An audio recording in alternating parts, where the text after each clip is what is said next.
We know Pandey is an actor who could change to any character. He liked to play peeper, but he best is drunken sailor.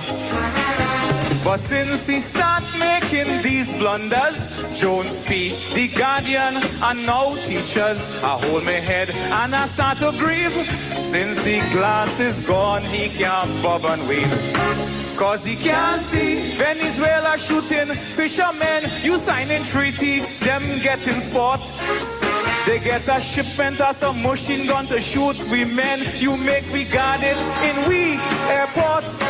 And you assume once Robinson should stick with you, then your party go in again. And you assume that moving Assam have a clue, and Assam is really he name. But I blaming all them doctors up in England, is them who really spoil we prime minister.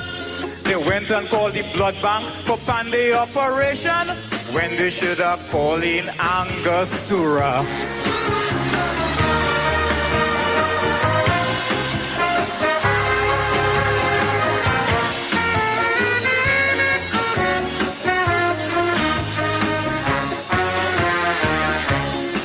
He can't see, all you send the message loud. He can't see, he's somewhere hiding in the crowd. He can't see, tell him that the watchman said. He can't see, to get some glasses right away. He can't see, he can't see, he can't see. Watchman, let me help you out now.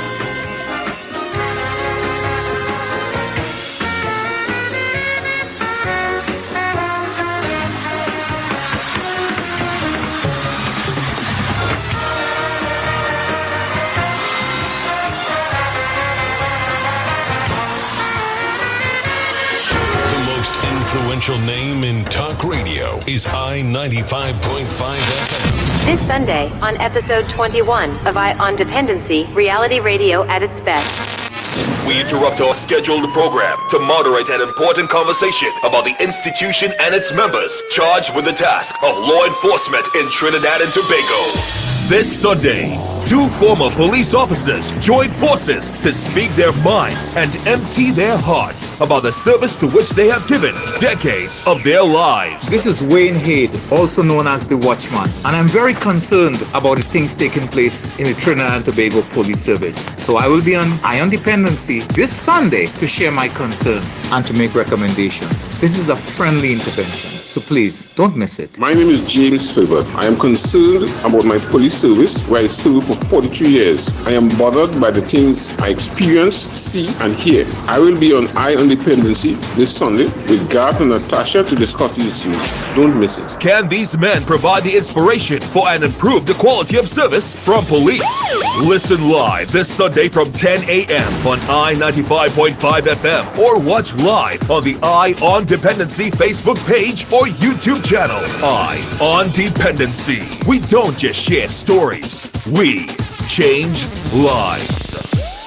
We change lives. Eye on Dependency with Garth and Natasha. Reality radio at its best, where every life is a biography. Sundays at 10 a.m. and exclusively on I-95.5 FM. And streamed live on the Eye on Dependency Facebook page and YouTube channel.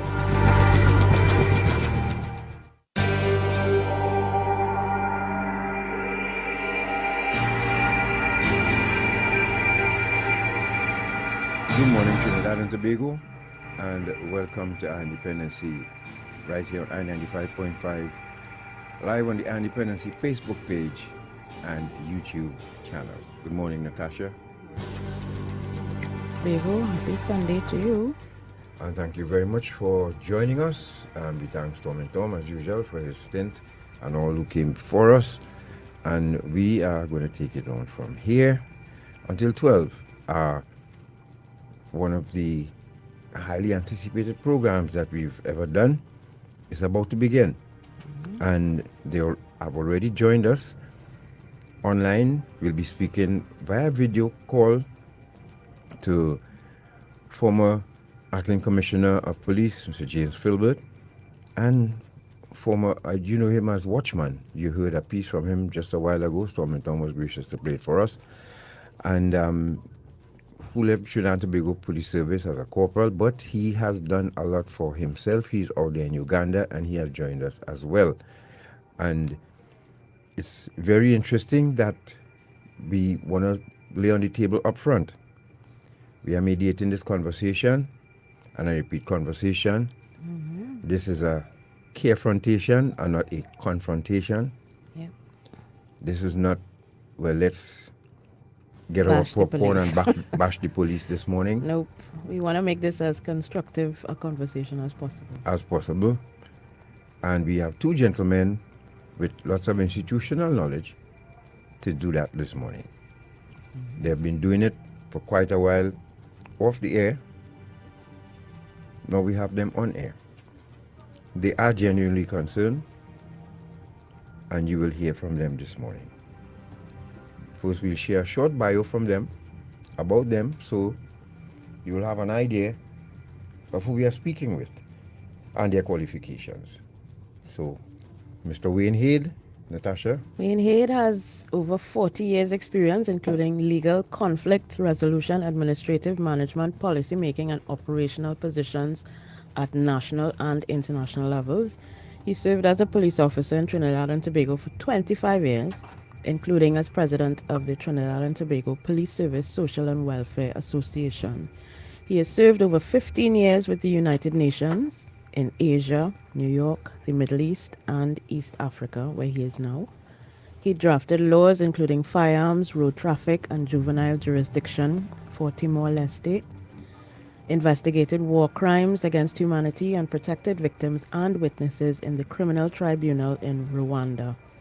He was responsible for addressing conduct and discipline issues for over 20,000 UN personnel in the missions addressed, including prevention, enforcement, and remedial action.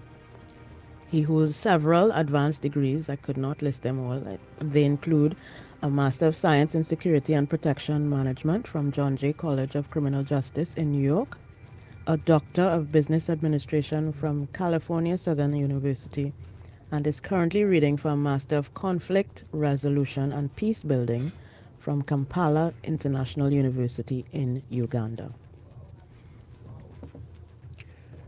Mr. James Philbert has over 43 years of active policing, with 2 of these acting in the capacity of Commissioner of Police in Trinidad and Tobago.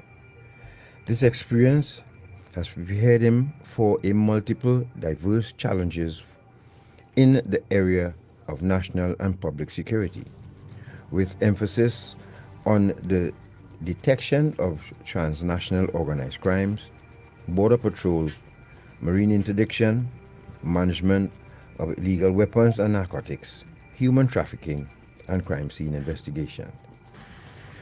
While as a member of the Trinidad and Tobago Police Service, he obtained a Bachelor of Laws honorary degree from the University of London and a legal examination certificate, LAC, from the Hugh Wooding Law School.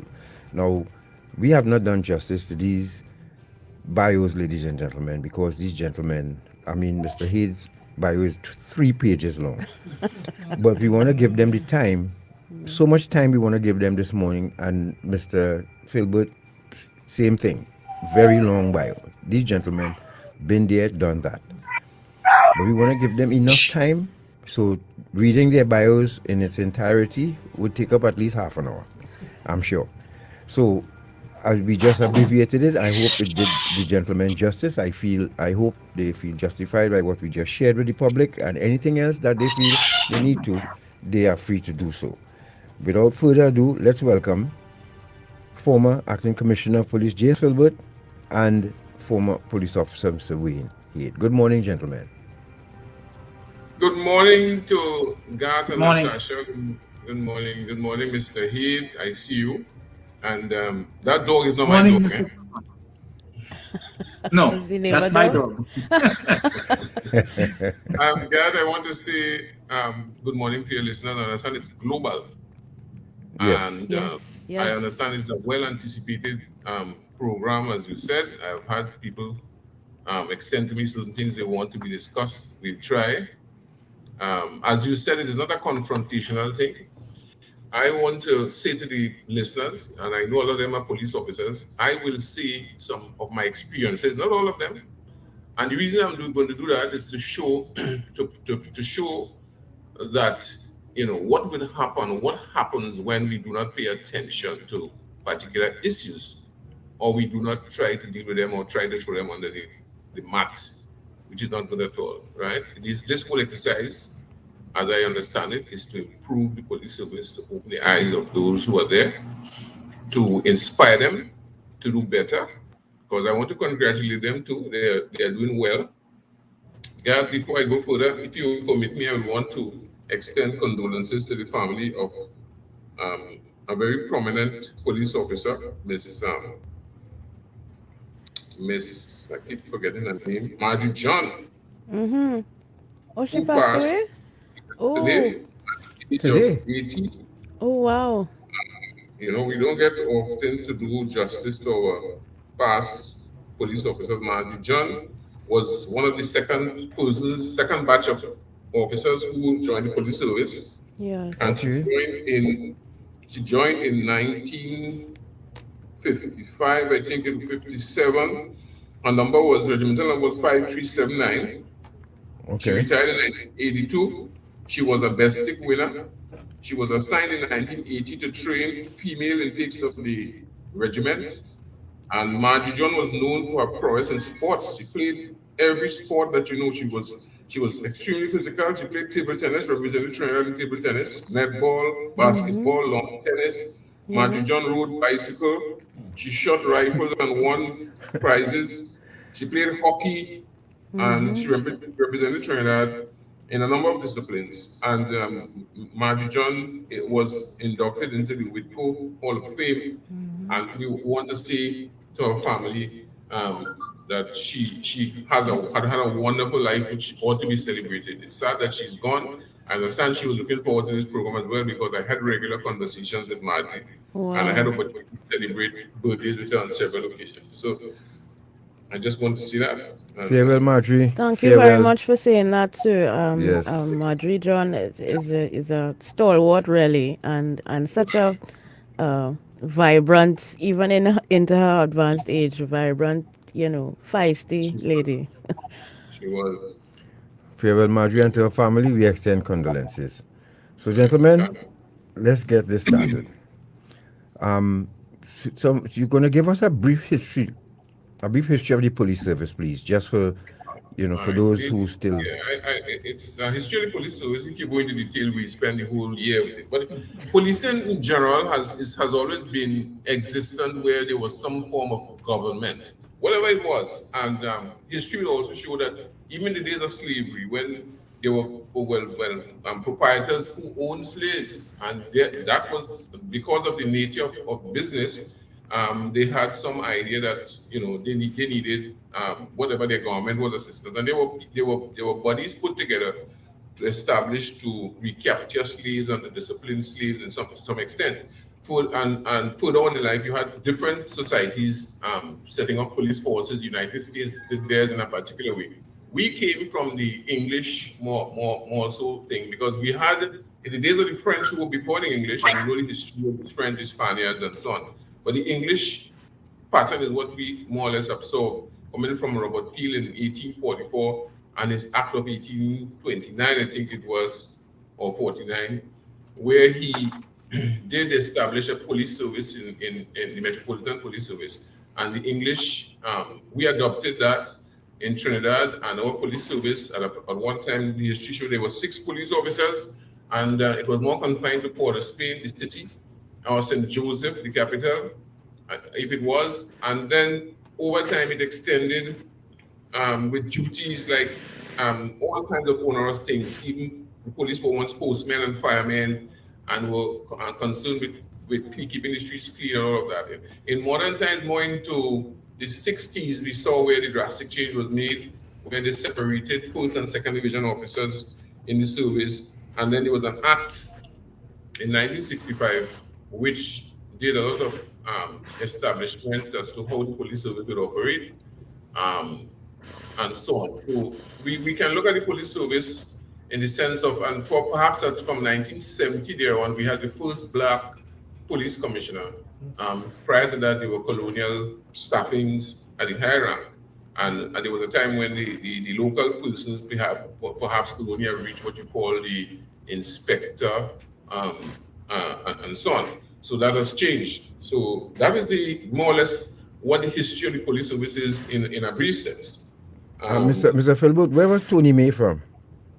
Tony May was, I worked with Tony May.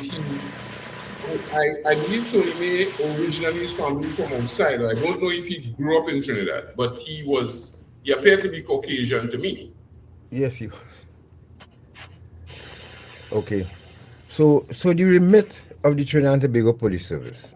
Could we get a... Well, okay. Any police service, the remit of the police service, any police service has a remit. The remit of the police service is, it's a civil institution under government to preserve law and order, to prevent crime, detect crime, and do investigations, and to ensure that the laws are enforced. That's basically what policing in a civil society would be.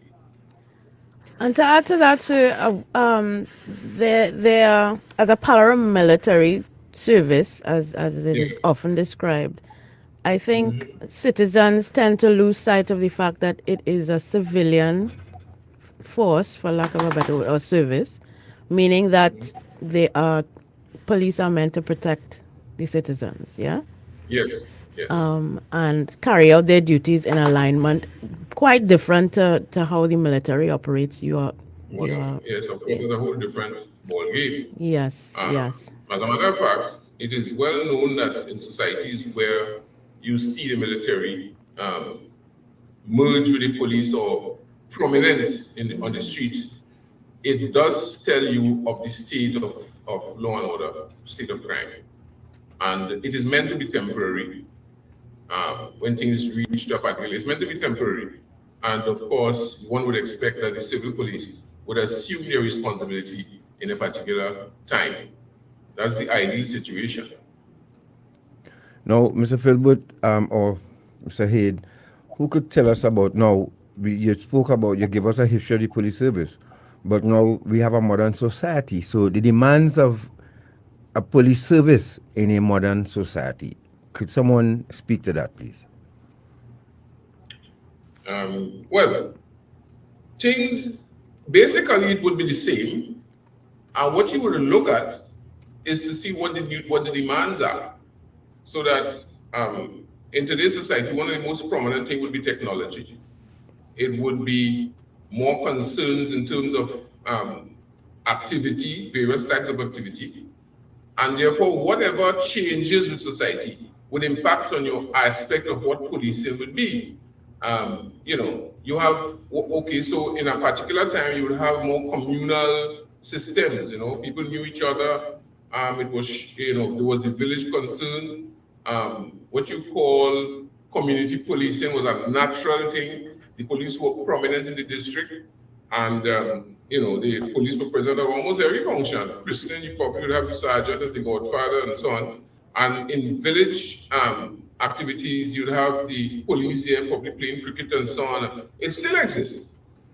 In modern times, we have moved away from, we are not as communal as we are. And therefore, there are lots of you see different units coming about, different implementations to treat with the method of society. For instance, in terms of what investigations were, you would see that in the past you would depend on the eyewitness, and things have moved a lot. You are looking at science, DNA.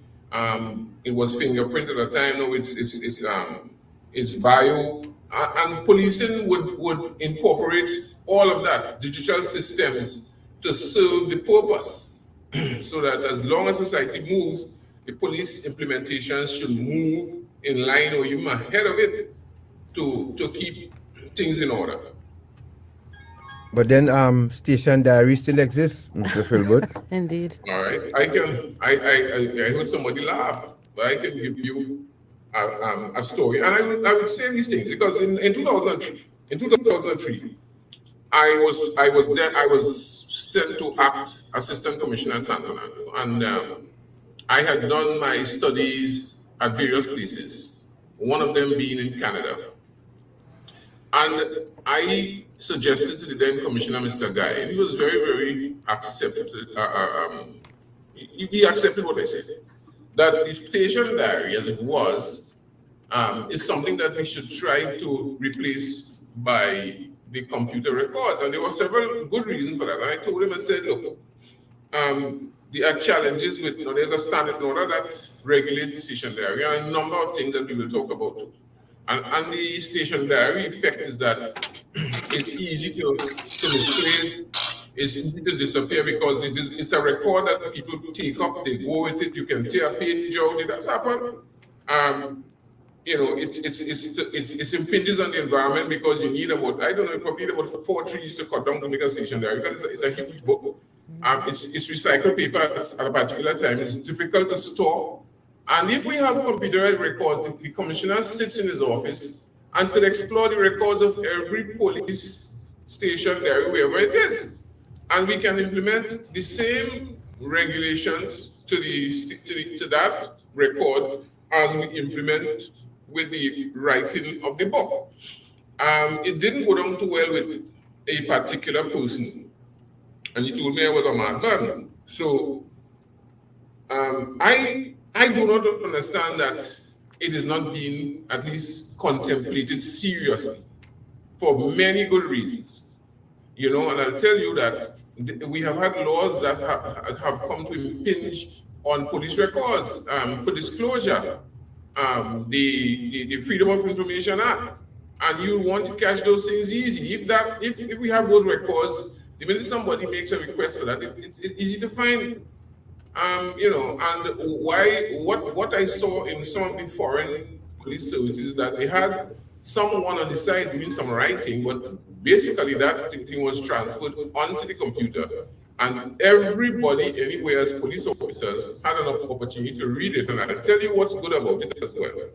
There are bits of information that would come in a report, and because it's only at a particular station, if it's let's say it's at Hyderabad station, the police officer in Arima may very well be interested in the report that he sees because it may indicate a particular item, either a vehicle or some description or something that concerns him, and he can say, wait a minute, this is what I'm looking for, look at Hyderabad. Once it's in the book, it's buried. And I think that the police, if they're not doing that, they should move with haste to implement that particular system. If you're just joining us, you're listening to Dependency, and we thank you for joining us here on I95.5 FM, live on the Dependency Facebook page and YouTube channel. You are speaking and you're hearing a voice that's very familiar. That's former Acting Commissioner of Police James Philbert, and also on with us all the way out there in Uganda via video is Mr. Wayne Hayde, and they are holding court this morning. Yeah, I wanted to bring Mr. Hayde into the conversation. Good morning to you again. As Mr. Philbert just mentioned about the aspect of police being part of the community rather than external to it as it now appears. What are your thoughts about how how policing has changed? I mean, you have vast experience internationally and locally, but what are your views on how the service has changed in terms of its role as being a protector of communities and citizens? Well, I'm having some technical problems, so some part of your question was missed by me. I was asking, no, I was just asking your views on the aspect of policing that involves the community, how it has changed over the years, and how it can be, revived in a meaningful way for the citizens. Well, as Mr. Philbert was saying in a short history, there was a time when the police were expected to do everything, including firefighting, including picking up garbage. And then gradually we transformed or evolved into a organization that deals with security generally, internal security, law and order enforcement. But what I'm seeing now is that we are almost evolving or devolving back to the old ways where they want police to do everything because other institutions in the society seem... Oh gosh, we're losing you a bit there, sir. Oh gosh. Remember, folks, Mr. Hayde is out there in Uganda, so, you know, and I've noticed something about countries on the continent. The internet is not, I don't know why, what kind of, obviously Verizon is not out there, because we've tried a lot with a lot of other people. Mr. Hayde, are you back? Yeah, he's just coming back. Folks, remember if you're joining us on YouTube, please like and subscribe to the channel so that when we go forward in the future, you'll get notice of what we have coming up next and what we plan to do. Yeah. And you can do the same on our Facebook page as well. And you can feel free to share this conversation. Mr. Hayde, are you back with us? Yes, I'm back. Right. We apologize for the difficulties we're having. You can proceed, sir. Yeah, I was saying that it's almost as if we are devolving again back to a position where the police to become involved in every single thing that happens in society. Almost as if the other institutions have given up their role and they want the police to become involved in it. So now we'll be school guards, we'll be guarding hospitals and institutions where young people stay. And everything that is in the society is now involving the police. Now, I've seen a similar thing in lesser developed countries where everything that happens goes to the police station, where adultery is a crime, so therefore you report your wayward husband or wife to the police. But Trinidad and Tobago, as I would say, dare say, first world society, seems unable to address some of the other issues that are happening in society and placing more stress and pressure on the police service. And the police service, by its, dare I say, inadequate responses to the new realities, are not coming up to scratch. And everybody is pointing fingers at the police and saying, you're not doing your job. But the job is ever expanding, and we come from the society itself. So therefore, some of our issues are now being laid on top of the police service. So that additional responsibility is weighing on the service quite heavily. It is, and it's if we are dealing with law and order and prevention of crime and so on, it's one thing. But every issue that happens seems to involve the police somehow. And everyone is just standing on the side and saying, you handle it. And that is not fair. Now, on the other side, internally within the police service, we have failed to come to grips with our new responsibilities. And let me just say this, like, for example, in the old days when you were dealing with crime, it appears to me in the police service, and even before I joined the service, everybody knew who the ace crime fighter was in a particular area, or the ACP crime, or the DCP crime. Everybody knew the names. You say Hella, you say Prime, you know, I grew up in Central, you say Whitehead, you say Wise. Everybody knew who these people were. Now it appears as everyone wants to remain anonymous. Nobody knows who is spearheading what and what their role is. And all you've seen is the commissioner of police having to come forward and making mistakes. To some extent, it had to do with what I call the Gary principle, which followed the Burroughs line, where everything seemed to be coming through one man. And forget it, it's an organization, and we must build the paths in a way that everyone knows their role and becomes comfortable in their role. That has failed to happen, and right now, we don't know who is doing what. So, Mr. Hayde, before leaves the commissioner in an uncomfortable position. Yes. So the names you called, were they divisional commanders under commissioner? Yes. Okay. And the only one who became commissioner was Randolph Burroughs. Right.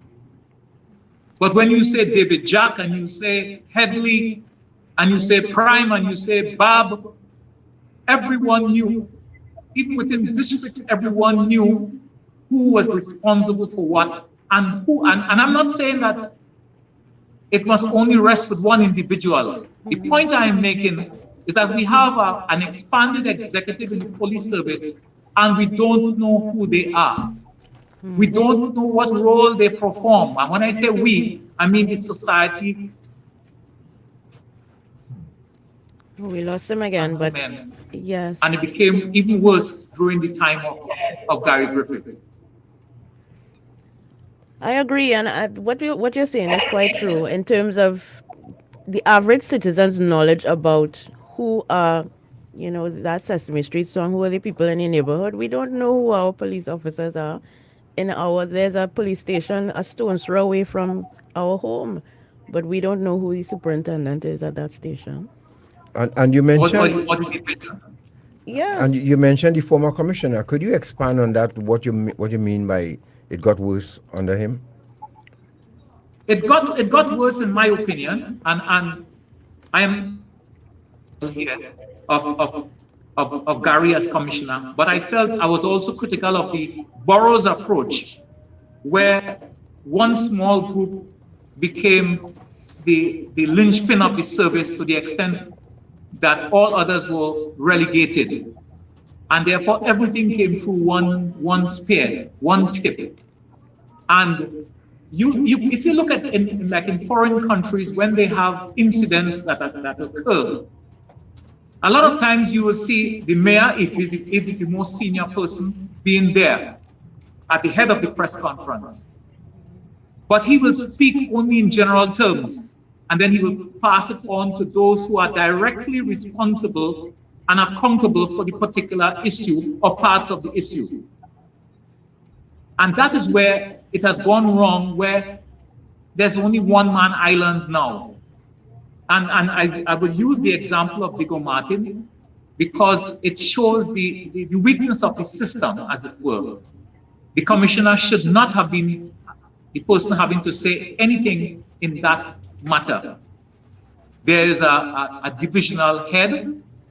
They are supposed to be spokesmen and spokeswomen whose job it is to get the information from whomever the commissioner delegates and to pass that information on only after it has been viewed, vetted, and determined to be reliable. But instead you have the commissioner on the scene, somebody puts a microphone in his face and you end up saying the wrong thing.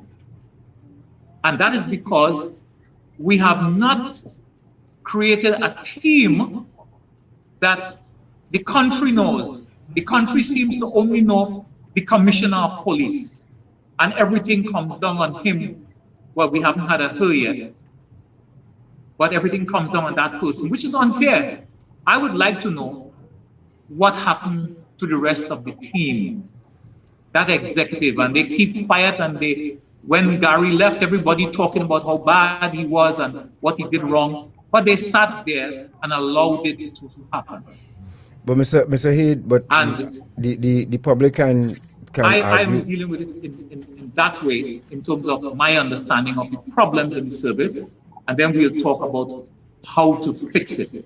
Right. And I'm glad Mr. Philbert is here. We speak all the time, and what I'm saying now is not anything new to his ears. Right. No, before you gentlemen proceed, you spoke about the the face of the police service. Now, the police service have gone one step further, and they now have a comms unit. Remember, there were briefings, press briefings, like very often, and you had that started with if I could remember, with Joanna Archie. They had a number of people. Now you have Mr. Manswell and a lot of people now who actually face the public ever so often. So I think that's one. You don't think that's an improvement where reaching out to the country is concerned?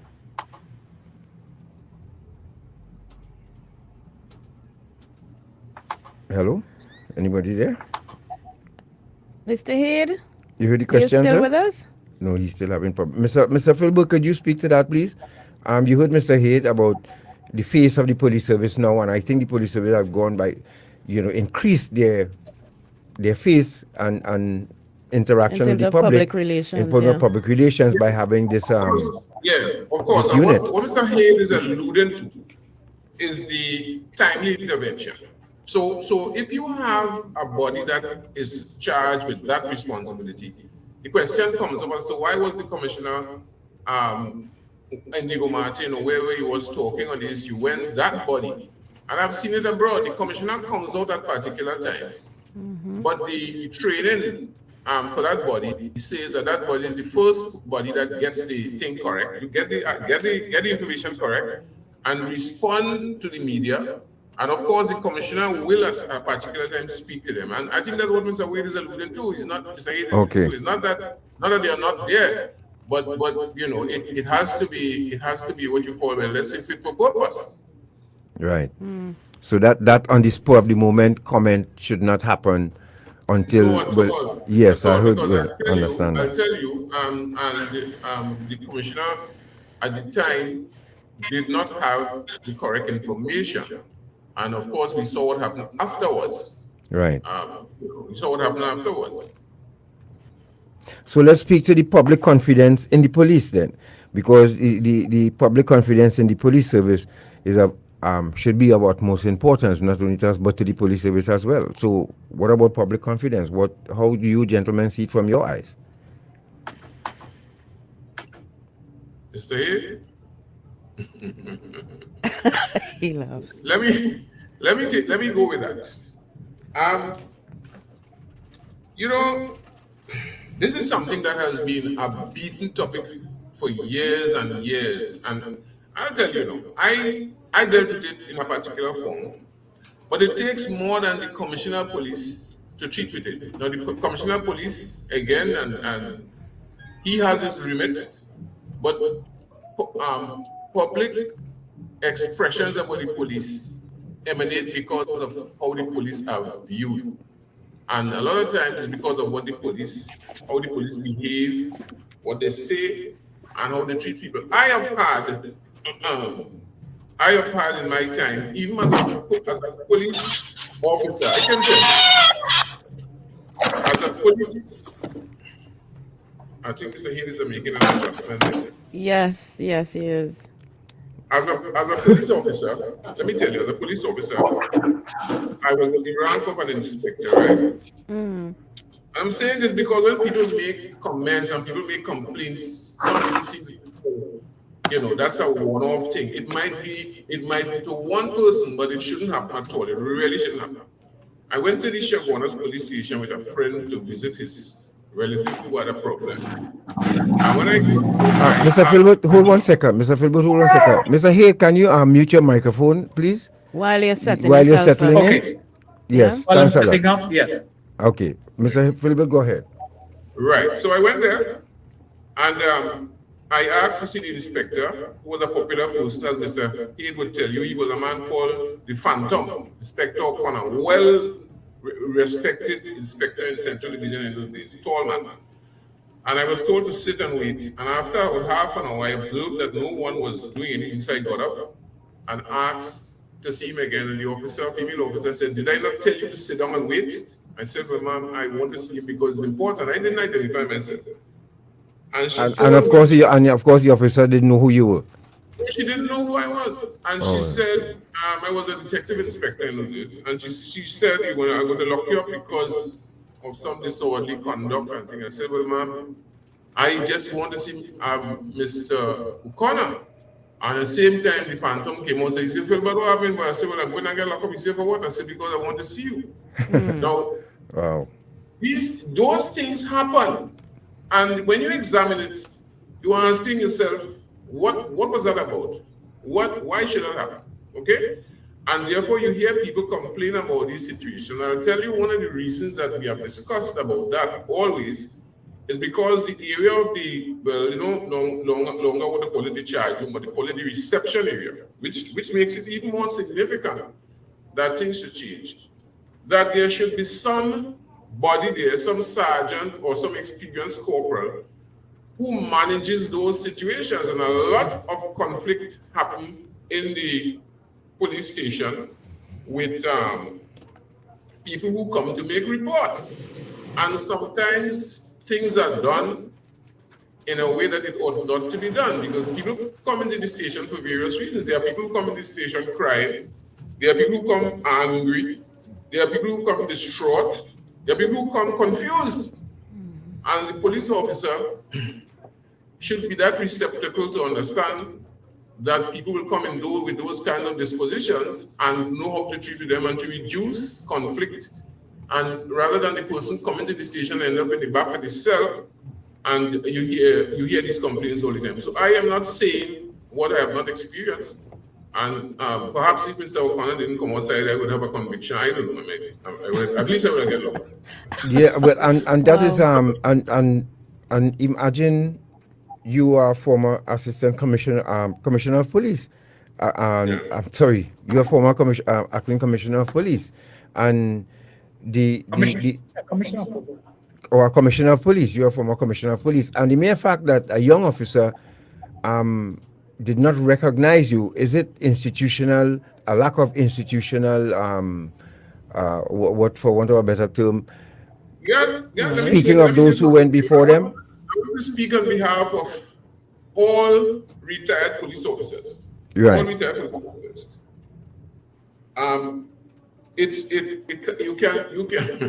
You can be what's the word for it?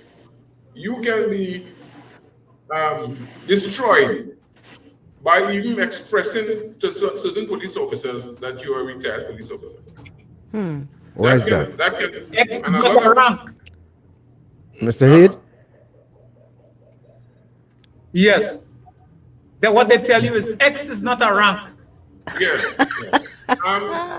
Then that's what is, you know, and a lot of retired officers, and like myself, I go to the police station because I have to go and visit clients and so on. And there are things you go to do.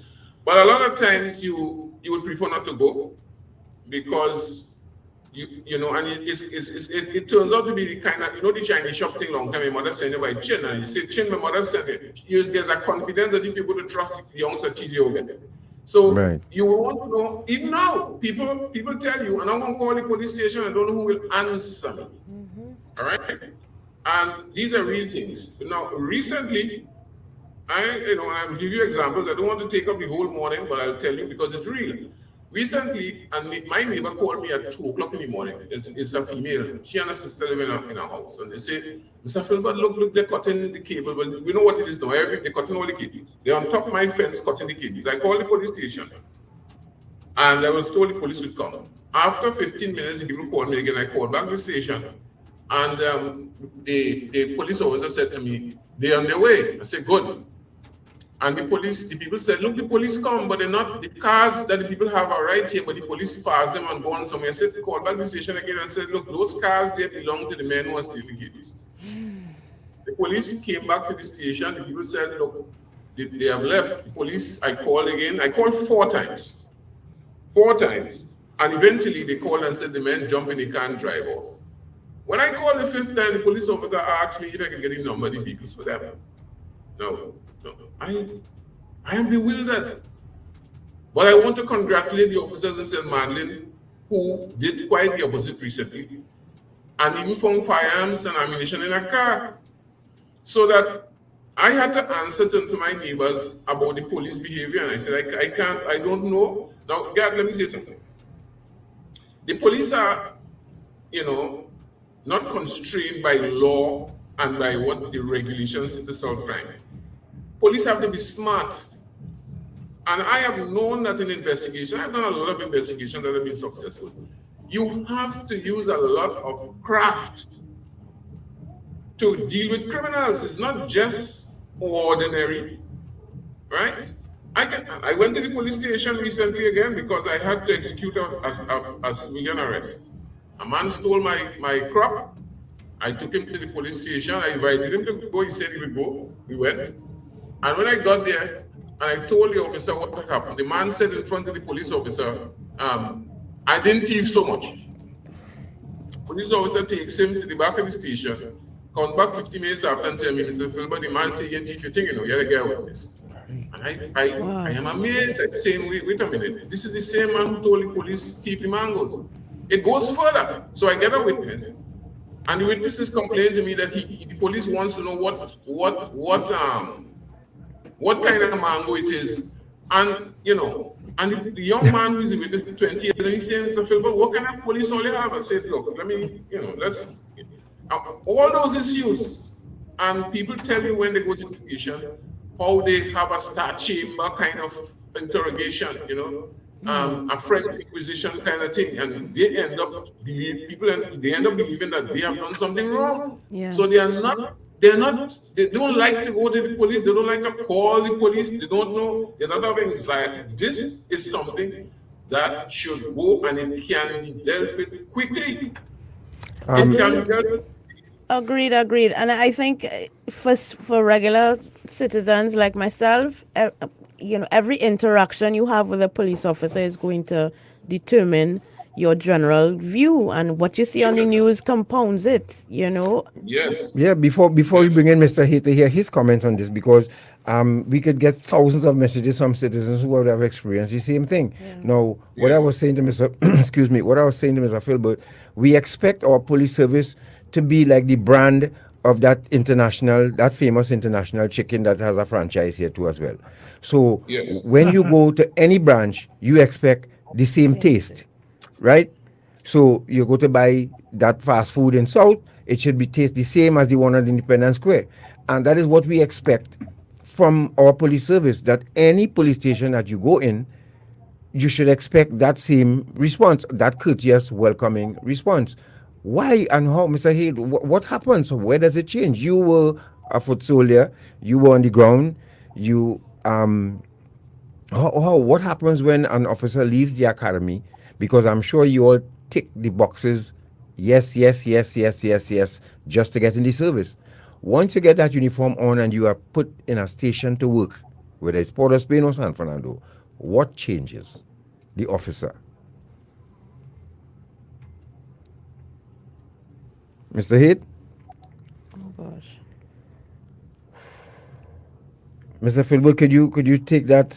All right, so let me say, it all boils down to management. Either mismanagement or no management, okay?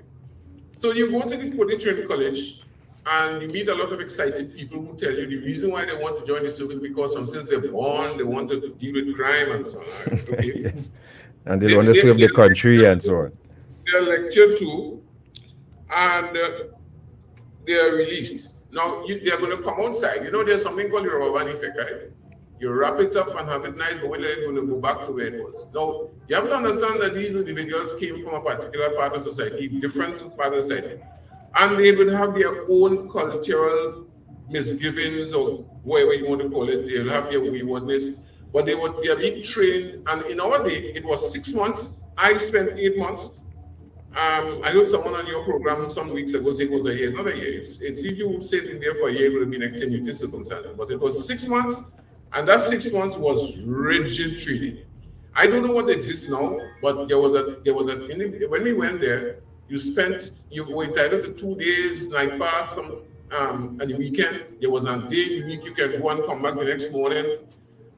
So alternate weekends were yours, and if you did not come up to par, for instance, Saturday morning parade, where a colleague of mine encouraged me to lace my boots in X, I spent 14 days because that's not how the thing was supposed to be done. And for various reasons, if you were not tidy enough and so you didn't shine, you lose your night pass. Right. So that was not inordinate punishment. It did a lot for us. I'm telling you, God, no. If I cannot dress in a room if it's not made up, and I don't wait for my wife to make it up. That has come out of the police training college, because I came from a real menial home somewhere where I didn't have all of that.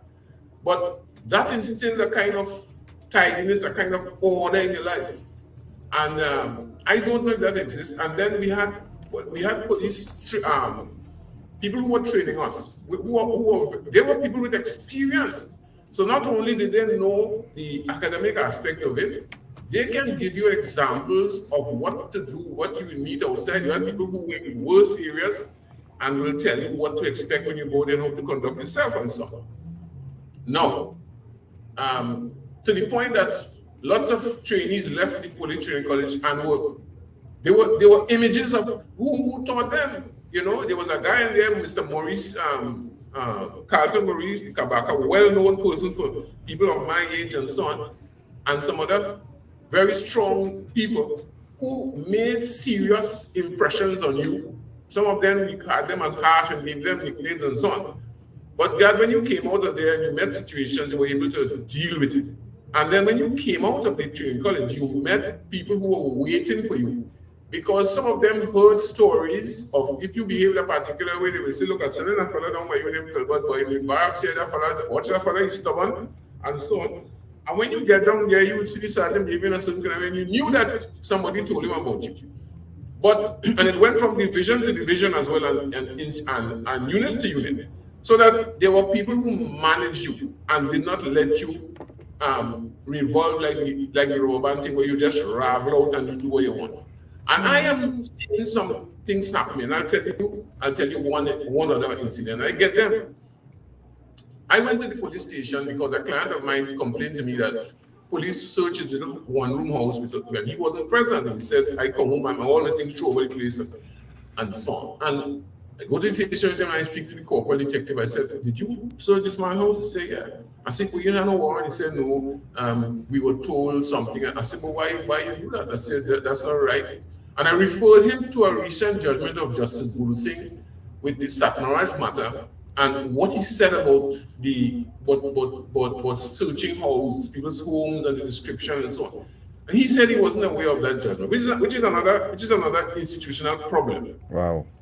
While I'm speaking to the corporal and advising him, a young officer jumps in and says, so what do you want me to do? What do you want me to do? So I start speaking and I asked the corporal, who is this? He said, that's the constable. And the other guy just left the police station.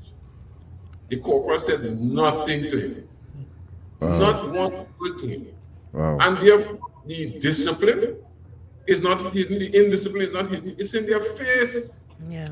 And you once you let that happen, once he's able to do that, then you understand. He does that with my presence. Then you understand what happens when you're in the dark.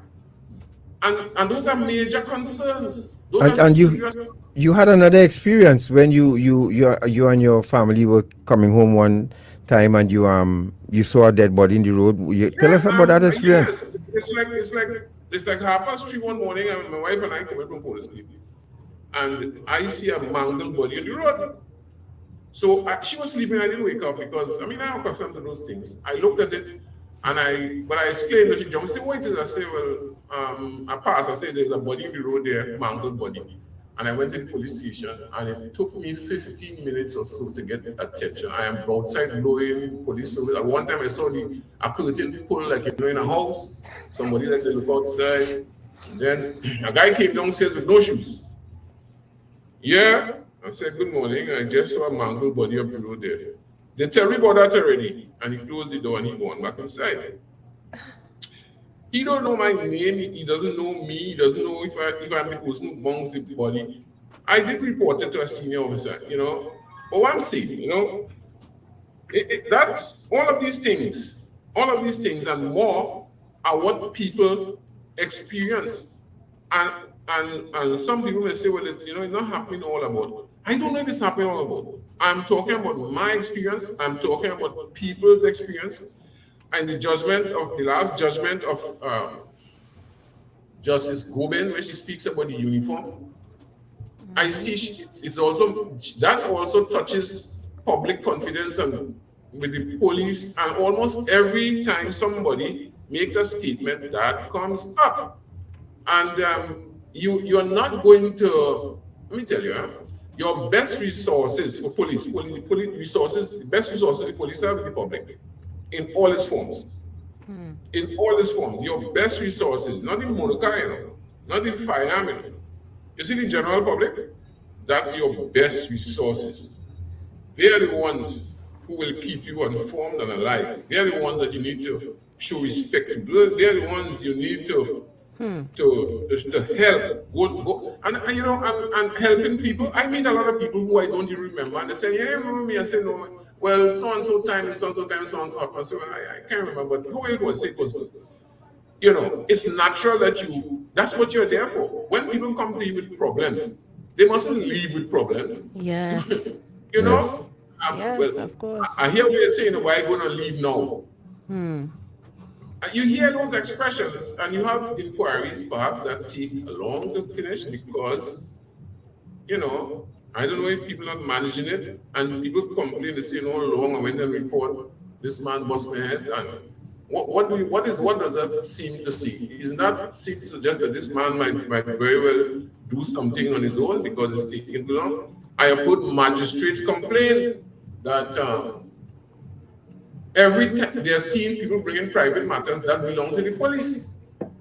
So the question comes up, is there some inspector or some sergeant there who ought to know these things and to ensure that the police officer, the young constable, doesn't make his own decision and say, go and bring him up, rather than because inquiries require effort? But I'll tell you what, the fact that you're not allowing young officers to do investigations of all sorts does not prepare them for their future at all. In addition to the fact that it leaves the police service, because the window of the police service is really investigations and court. What comes out, that's where the police show off with their investigations and their outcome. And once those things are not completed or they're not done, you have a problem, you have a challenge, but it also says that these officers are not getting the opportunity to develop. And it goes further, because a young officer called me recently. He said, I hear you're going on the show. I want you to tell the seniors and them, they need to develop their knowledge so that they could lead us and encourage us and mentor us and coach us. And no one told me that. If you're just joining us, folks, you listen to Dependency, and we are speaking with Mr. Former Commissioner of Police, Mr. James Philbert, and former police officer who you all know as Watchman, Mr. Wayne Hayde, and he's out there in Uganda, and he's having some problems settling in with his feed. I hope he has been listening. Well, I see like you're back now. Like you're reaching a park now. I understand you went in a vehicle and you went on the road. I'm just walking around like a stray dog looking for Let me allow my goodly friend to say something before. Yes, before we go to our break. Let's hear Mr. Wade, please. Mr. Wade. Yes, go ahead, sir. Public confidence, Gary. Public confidence in the police service. You have a lot to respond to. And we have a lot of comments. We have lots of comments. I mean, I'm getting WhatsApp. I don't know if we have time. We may have to do a part 2 of this program. Go ahead, Mr. Wade. Mr. Hayde. Still going? Oh gosh. Well, we just had him, and he's frozen again. His internet connection seems to be unstable. So let's take a break. Let's take a break. Let's go to that. Let's take the first one short one, then we come back to the PSA from ECU. All right, so let's go to that first break quick. Let's see if we can settle in Mr. Hayde again. I'm just seeing a part 2 of this program, because we need to get even Mr. Fly, Mr. Wade, Mr. Hayde to Trinidad. Maybe you have to bring him here for him to have a proper program. Let's take a break, and we'll be back. Stay right there, folks.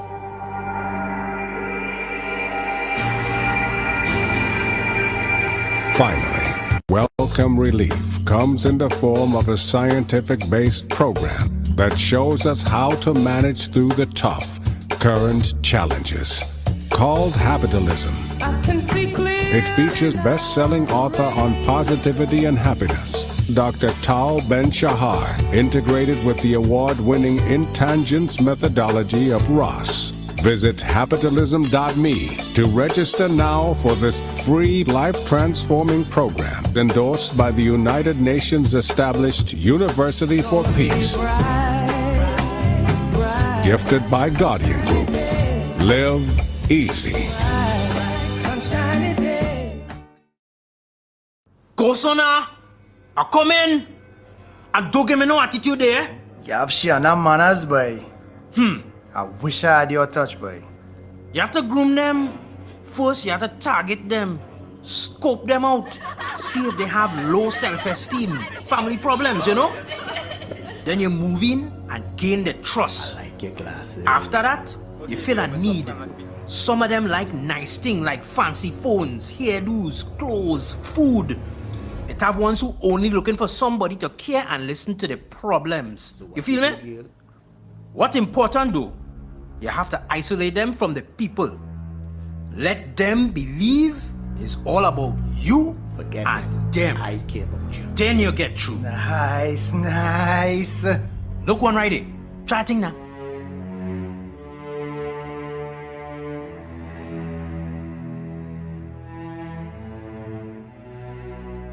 A message from the counter-trafficking unit of the Ministry of National Security.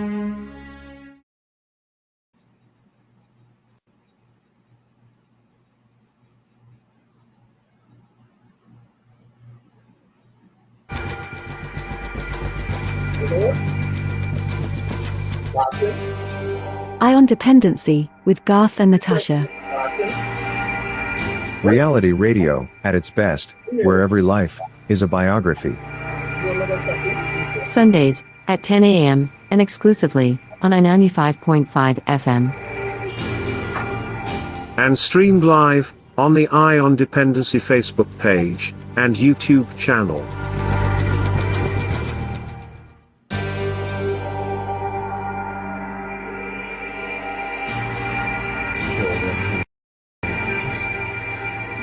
Thank you for staying with us. Welcome back. We are live on your Sunday morning. This is Eye on Dependency with Garth and Natasha, and we have two former ex-police officers in our midst. Former Commissioner of Police, Mr. Sorry. I'm just about to know, Mr. Hill, he just wants to. I don't think that's appropriate, but you know, I would allow our guests who we've invited here and who are giving up their time and expertise to share what they would like to see and what they have experienced with the police service. I think we should allow them the time to do that. Mr. Hayde, are you back with us? If not, then we may have to call you via phone.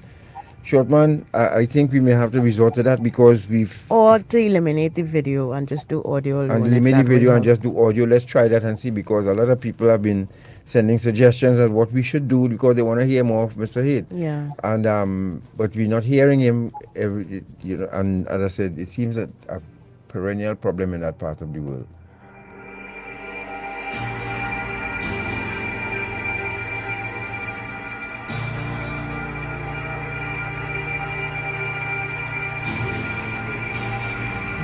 Mr. Hayde, could you WhatsApp a number for me, please, in case you drop off again? Then we'll have to let you continue the conversation via phone. So, in the meantime, WhatsApp the proper everything, the area code, what we have to dial first, and all the numbers. WhatsApp that for me, and let's have that on standby. In case we lose you again, we'll call you from the studio. That phone connection is sure to stick. All right. So he's back again. You back with us? Let's catch you quick.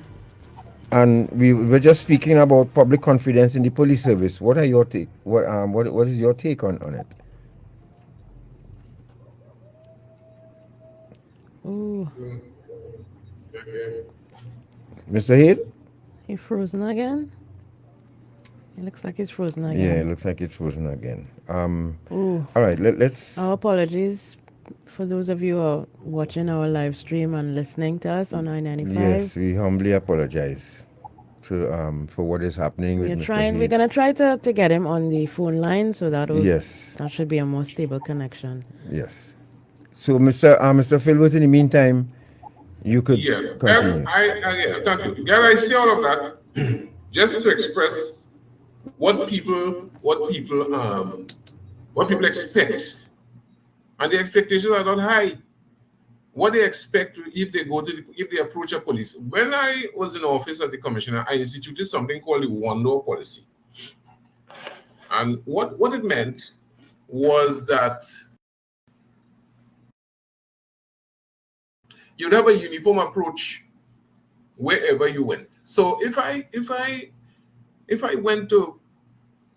got in an accident in Cedros because I visited Cedros while I live in Toko, I should be able to go to the Toko station and say, listen, I was in Cedros this morning, I got in an accident, and I ought not to be told to go back to Cedros. If I'm on the road and I meet a police officer and I say, officer, you know what happened? I was just in the corner there, and somebody, wherever it is, do so and so. I ought not to be told, well, go to the station, except to say there's a definite reason. Because let's say I have to get a document of some sort. If it is something to do with a medical, even if I was assaulted, that police officer should assume the responsibility, take my report, advise me to go to a medical institution, and do what is necessary afterwards. Call the station, tell them there's a man named so and so who is just, and he's gone to the station. Those are the things that you can do and eliminate a lot of. It is not bureaucracy. It's a lot of tie-up situations and things that people don't expect. So the one-door policy treated with a uniformity of police response. And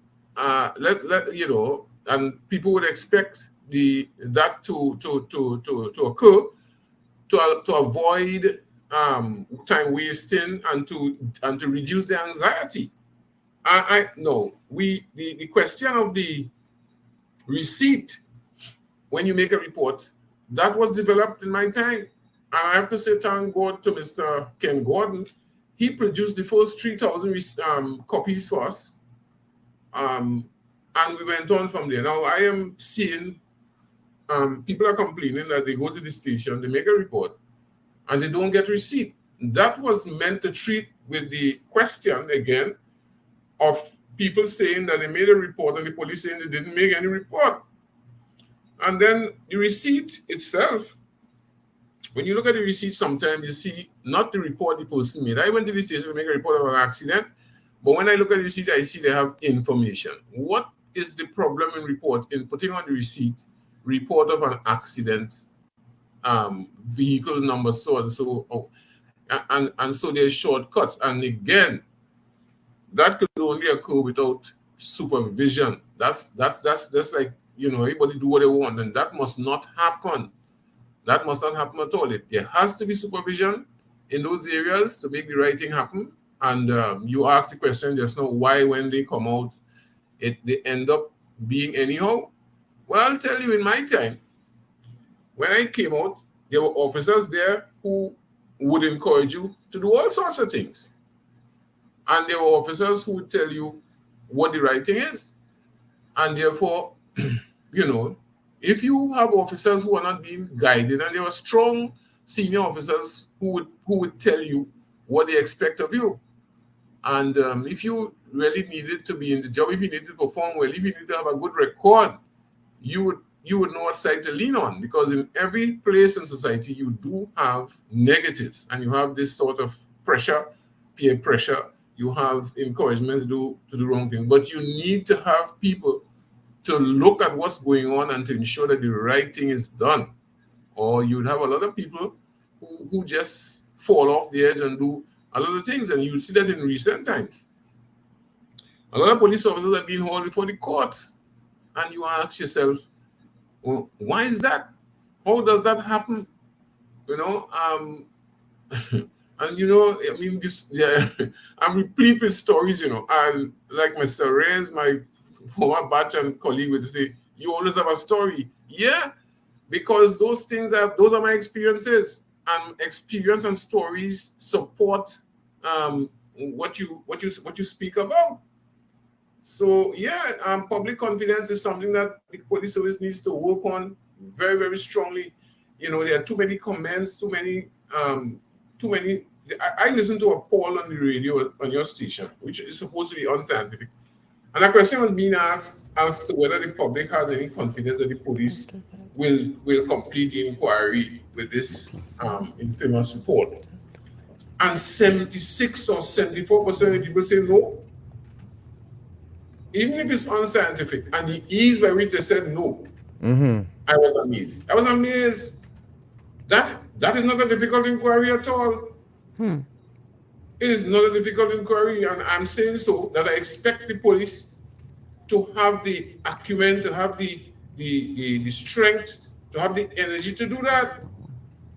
And I can tell you that in times in past when we did investigations, we did not have the facilities that the police have now. We didn't have, I don't remember we are having a computer in the office at all. A cell phone was something huge. And perhaps one person might have a cell phone. That we had, when we did investigations like the Old Shady investigations, which were a number of those investigations, we succeeded and succeeded to the Privy Council. We had one car. It was a Toyota Corolla. And I remember we were going up St. Francis Valley Road with that car. All of us had to come out and let the driver go up the hill with the car, because the car will not go up the hill with us. Wow. And the officers who had traveling, like myself, we used our vehicles because we worked months, day and night, and completed this thing and got it to where it had to be. And we were, let me at this moment say, hi to Mr. Moving Gap, Move the Swerve, who led us. And we had wonderful officers, Miss Donnelly Tom, Miss Lucia Winchester, who's still in the service. We had Mr. David Ned, Mr. Krishna Maharaj, Mr. Bispat, a wonderful investigator with a lot of intuition. Let me tell you. And what did we have? Nothing. We didn't have an air conditioning unit in an office that was in the Keene field. And when the burning cane got in trouble in the evening mosquito for 1 hour, but we stood our ground and we brought exciting results, because it is more than just being there, it's a commitment. It is a commitment that overcomes the hardships. Yeah. There were hardships, we overcame them and we got results. Mr. Philbert, we have Mr. Hayde on the phone now, so I think we should have a better chat with him now. Let's bring him in, because yes, he missed a lot of the programming and the conversation. So Mr. Hayde, thank you. Are you hearing us now? Yes, I'm hearing you. I'm feeling a bit like the fourth musketeer. Oh, Lord. That's all right. But thank you very much for your patience and sticking with it. Now we wanted to hear your comments on building public confidence in the police service. Mr. Philbert just elaborated on it to a very large extent. Okay. Your thoughts on the public confidence, and why is there some lacking in confidence in the police service? Well, the first thing we have to do is ask, why are they lacking in confidence? I'm sure Mr. Philbert give you some of the horror stories with respect to the public trying to deal with the police service and members of the police service. But in my opinion, it's further than this. It has to do with the quality of the people that come into the service in the first place. Because I hope people don't mind me saying so.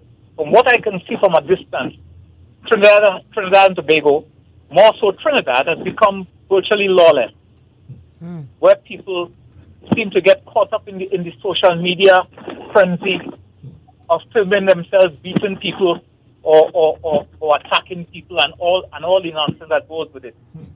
Where young black men and Indian men walk around with guns and take pictures and post it on social media, to the extent where the policemen and women who have to deal with this in this environment seem to forget that there's a certain level of standardization that must take place. And where it starts from, and I would say from the very beginning, from the recruitment process, we can't just talk about improving public confidence without improving the police service, starting from the recruitment process. Number one, in my opinion, they did a wrong thing by deciding to make things only 5 O-levels. They started with 3 O-levels and then they went to 5. They made it a meritocracy, whereas people coming into the service, not as a profession, especially where, like myself, who came in with a school living certificate, was willing and glad to have a well-paying job that I could stay in for a very long time and make a contribution. By making it 5 O-levels, all you have done is created a cadre of officers who want to put something on their CV. Somewhat akin to the American system where people join the military for 4 years and then they come out and then they start their real life. So there's a certain gap between the quality of people that we are getting now. We need to, if you want to make it a meritocracy, you have to create an additional equivalency method where those who don't have the 5 O-levels can write a process, an examination, a procedure, and go through it. And if they qualify, then they get the same opportunity to come in and join the service. You will widen the pool somewhat and get more people willing to come into the service who will just come into to say that they were police for 5 years or 3 years or 1 year on their CV. That is one of the things that you have to do. Then secondly, the training in the training college. We have forgotten what the training college is about. Is to create a certain level of discipline, a certain level of rigor, standards, standardization, and to ensure that people develop a esprit de corps.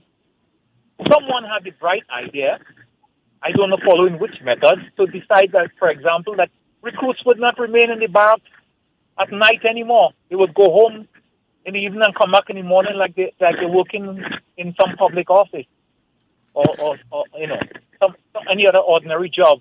It cannot create the cadre, the kind of policeman who sees the service as a place where he's providing service to the public. It's no different to the man who working in a fried chicken outlet. These are some of the things that are affecting the quality of the officers that we have. Okay? No, even I think yeah, go ahead. Yes, because we want to give you time flies really fast on this program, so we want you to touch as well on the discipline and integrity, and then we ask Mr. Philbert to comment on that before we go to the next break. So tell us about the discipline and integrity. What do you see? What would you like to see different? Well, the discipline has gone down the drain. You see policemen walking around with beards like they are Osama bin Laden. You see women police wearing fake eyelashes and long fingernails like they're going to clubbing. You see people wearing uniforms anyhow. Even the whole everybody wants to wear military operation style uniforms because there has been a failure of discipline. I'm sure Mr. Philbert spoke about supervision at the lower level, corporals, sergeants, inspectors. That level that was supposed to control the service has been failing. And one of the reasons is that the superintendents and officers at that level who are supposed to write people's performance appraisals, to take disciplinary action against them, have been failing to do so because of 3 things in the service that has seeped into the marrow of the service: friendship, kinship, and relationship. People have developed friends with people in the service to the extent that they can't tell them what to do wrong, what to do when they're doing something wrong. And they have brought in everybody bringing their uncle, their auntie, their nenem, and if they're in senior positions, the other officers who have to control these people are afraid to tell them anything because they might go and report to their family. And then relationships, officers with women, police officers and and vice versa, has created a messy pool where nobody seems to be able to tell anybody what to do because everybody has somebody that they could run to. So what they have, that discipline has fallen down. So what you're saying that familiarity as well is a part of the problem? Breeds contempt, so they say. So that's why friendship, kinship, and relationship. Yes, familiarity breeds contempt. Understood. And you don't have officers who feel the need to even go, and they don't even visit stations the same way. In the old days, when you were working in a police station and David Jack or the Bronzeman, Celestine came to visit, they will sit there for hours and go through every book there is. Sometimes you get tired. You wonder, we used to joke and say, like, maybe the wife put them out and they can't go back home. But they were there not only to check what you're doing, but to observe the environment and to let people know that senior officers were out there as well, ensuring that the troops are being monitored and are being supervised. Yeah. Now you come to a situation where they have brought in SRPs, but it did not bring the training of some of them up to the same equivalency level as the other recruits. And then what happened? Some of them decided that they're no longer going to even wear their SRP badges. So you see them in the charge room, you don't know who's a regular police or who is a SRP. In Jamaica, the special constables wear a blue stripe on their pants and on their hat, and the constabulary force wear red. In Trinidad, we were just depending on the SRP or the TTPS on your shoulder. Everybody removing it and everybody wearing a new kind of camouflage uniform, and you don't know who is who. Discipline is what is lacking in the police service, starting from what is happening in the training college and the continuing process of training and development that has failed. Probation has collapsed because nobody is there to supervise the probationers or to bring them back when they're doing something wrong. It has reached a level where they have started bringing probationers into specialist sections in the police service. And they don't have the opportunity yet to even learn the job. They're borrowing from other countries like the United States, where you could come in the police service and they see these movies where a man joins the police service and then they flunk him out deliberately in order to bring him back as an undercover officer. And they feel like the same thing applies in Trinidad. It can't. In America, when a guy joins the police service, most of them had spent 4 years in the military and then working in other small police departments before they go to something like the FBI or other specialist departments. We have taken away all of the bedrock for discipline in the service. And we have discarded the senior officers and junior officers who have retired, who can provide some assistance in guiding and mentoring. For example, every instructor in the training college should be a suitably qualified retired officer who can pass on not only theoretical knowledge, but practical knowledge to the recruit. Do you think? We have to go back. Do you think, Mr. Hayde, that and Major Jack asked a question here a while ago, and he wanted to find, do you think that the officers have an appreciation of the institution and what has been handed to them to carry on in that to the full extent of what existed before? And this is regard to the way they treat with the public and all these things that people expect, because now it was changed from force to service. Yes. Have they changed with that name change? I would say I understand the change of the name from force in order to give the impression that they are supposed to treat with people more humanely. But the reality is that they are not using force anymore, even when they are required to, and they're using force when they're not required. So there's a breakdown as to what kind of service they are supposed to implement. And they don't. This is a social media era where everything is in the open.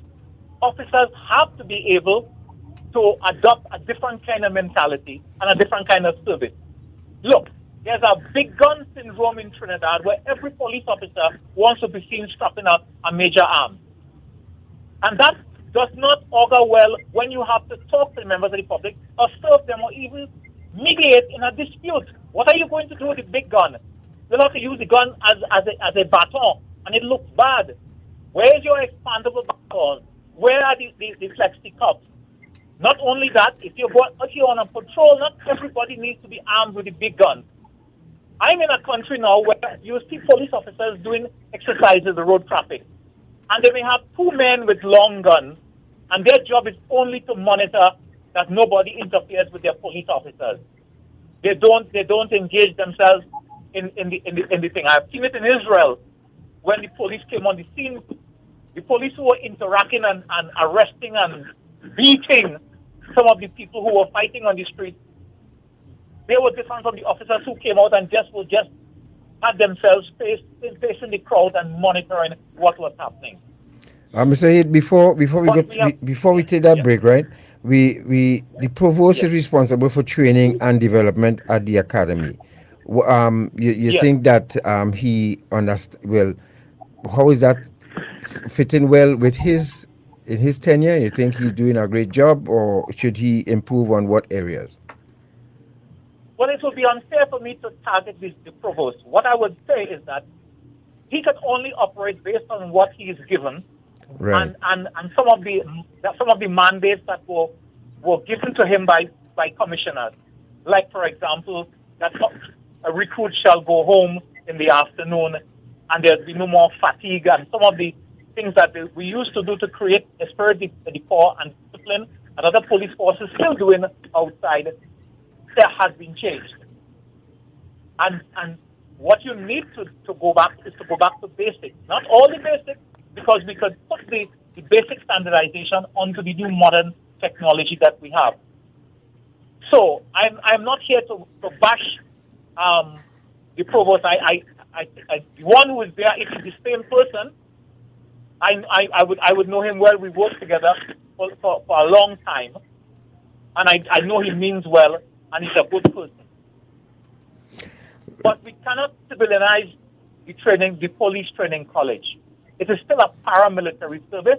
You still must have certain paramilitary discipline, regiment, and other things that make it possible for you to control your men and women when you're out there. Not when you're in the station, you can't even tell them what to do because you're afraid that they will go on sick leave, and nobody does anything. Right. Look, a little thing I would say. In the old days, men used to be exempted from shaving because razor blades used to cause razor bumps. And men will get something from the doctor saying that they can't shave. That should be taken off the statute book, because with the new kind of razor shavers now, nobody will get razor bumps and they could shave their entire face. Why are men still being exempted from shaving? Oh, so men excuse shaving in some units. Oh. Yes, and you see them posing on social media. You can't even tell men going to work with gold chain and gold ring, and you know it has fallen down because of friendship, kinship, and relationship. Those are the things that have affected how the police operate. If you're just joining us, with a man getting a son a job or a relative getting into the service, because there are some families who have a tradition of joining the police service, and it's a great tradition in many instances where the children go on to do better than the parents, like the Dicks, for example. You know, the son would have done better than the father, and so on. Right, and you have the Archies and so on, that dynasty too as well. Yeah. That's right. Yeah. But all right.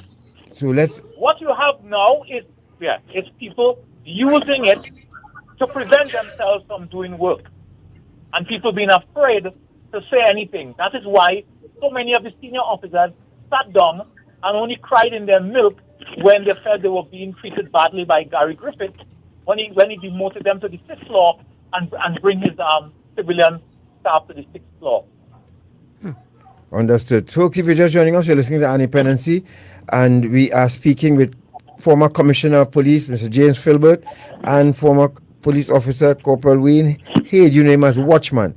So let's take this PSA from ECO. Mr. Hayde, you finally settled down, get a sip of water. Mr. Philbert, get a sip of water, folks. Go use the bathroom if you have to quickly, because we're going to be right back after this break. Stay right there. We'll be back.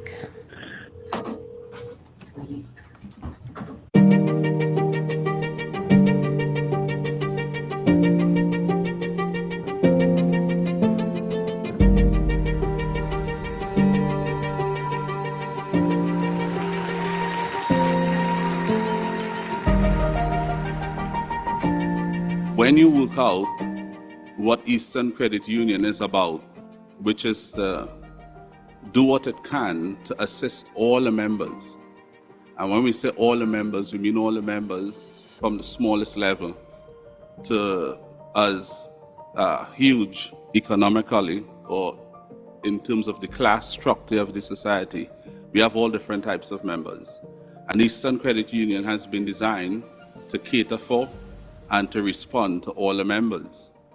We today have looked at the operational aspect of Eastern Credit Union and Eastern Credit Union's capacity to respond to a number of the changes in the external environment. And as we examined what we felt was necessary to examine, we came up with several things that ought to be done to assist us in an expansive way to meet the needs of our members in a more effective and efficient way. One of the things that we are striving to do right now is to become more professionally operational, which could result in the organization becoming more operationally responsive to our members. Just consider it, two streams. When we are looking at streamlining our operation here, the first thing, I don't know if you all have seen one of the commercials that we have had out for some time, it's on social media, where we are seeking to take members out of the rain and the sun, to provide better accommodation for them so that with the ease of doing business here, coupled with the comfort that any reasonable person is supposed to have, we have decided to produce and provide that type of accommodation, beginning with the Port of Spain branch. I don't know if you all have seen it, but it is an impressive piece of work that is being done there, and I'm confident that the members would really appreciate it. Equally, we are looking to do the same thing here. The streamlining we are looking at here today to commence virtually with immediate effect is to help the organization to streamline its operation in a way to cater for the traditional business that we do, where people come for personal or what you may refer to as domestic loans. That will continue to happen in the branch that we have it and as we know it here. The difference with this part of it is that we also have members who are business people. And sometimes you look at the long lines and the amount of chairs out there, and when you work it out, some people, they are here for a business loan, some here for a personal loan or some sort of thing like that, and they are all grouped together.